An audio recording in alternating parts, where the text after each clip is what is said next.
Imagine boarding a plane with a briefcase and secretly carrying a bomb. You don't want to crash the plane. You don't want to hurt the passengers. You simply want $200,000 and a parachute. Then, somewhere in the darkness, you jump out of the plane and disappear forever. This is the story of one of the most mysterious criminals in American history, the man known as D.B. Cooper. On November 24, 1971, a man walked into Portland International Airport in Oregon. He bought a one-way ticket to Seattle. He gave the name Dan Cooper. He looked completely ordinary. A dark suit, a tie, a trench coat. Nothing about him seemed unusual. He boarded Northwest Orient Airlines Flight 305 and took his seat near the back of the plane. But shortly after takeoff, Cooper handed a note to a flight attendant.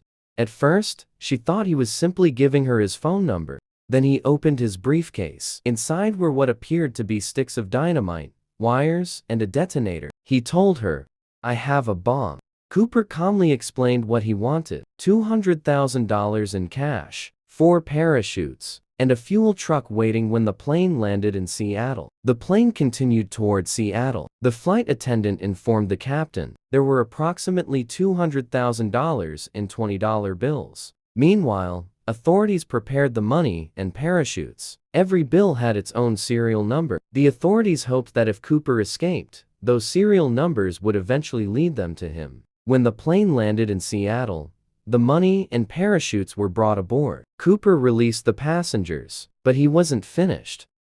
Only Cooper, the pilots, and a few crew members remained. Cooper then ordered the pilots to fly toward Mexico, but he gave them very specific instructions: low altitude, slow speed, and no unnecessary stops. The aircraft took off again. Outside, it was completely dark. Inside the cabin, Cooper was alone with his money and parachutes. When you ask yourself, why did he request for parachutes? The reason might have been that he wanted to create the impression he was taking a hostage, ensuring that all the parachutes were safe and that none of them were sabotaged. Nobody knew exactly what he was planning. Then, somewhere over the Pacific Northwest, Cooper opened the aircraft's rear stairs. Cold air rushed into the cabin. He attached the parachute. He took the ransom money, and sometime around 8 p.m., Cooper jumped into the darkness. No one saw exactly where he landed. The pilots noticed a sudden change in the aircraft's pressure and realized that Cooper was gone. They landed safely. Police immediately surrounded the plane, but Cooper wasn't there. He had vanished.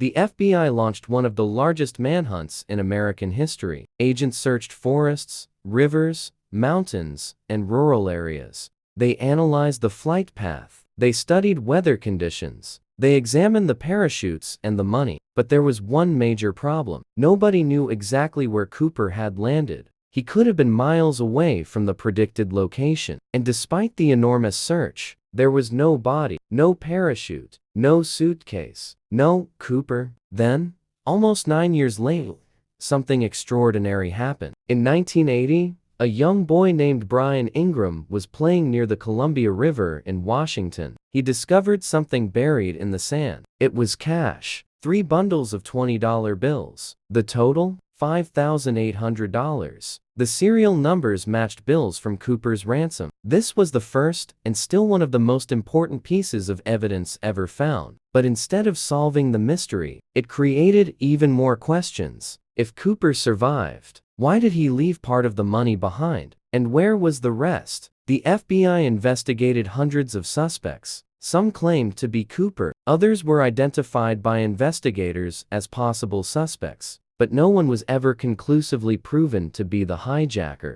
And there was another mystery. The name D.B. Cooper wasn't actually the name he gave the airline. The nickname, D.B. Cooper, came from a media error. He used the name Dan Cooper, but it became famous around the world.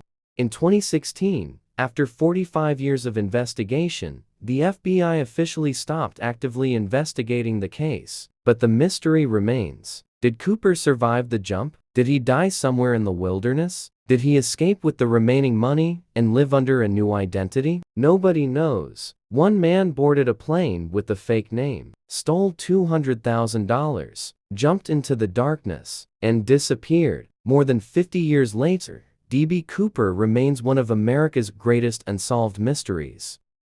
For more stories, please subscribe to the channel and turn on the notification bell.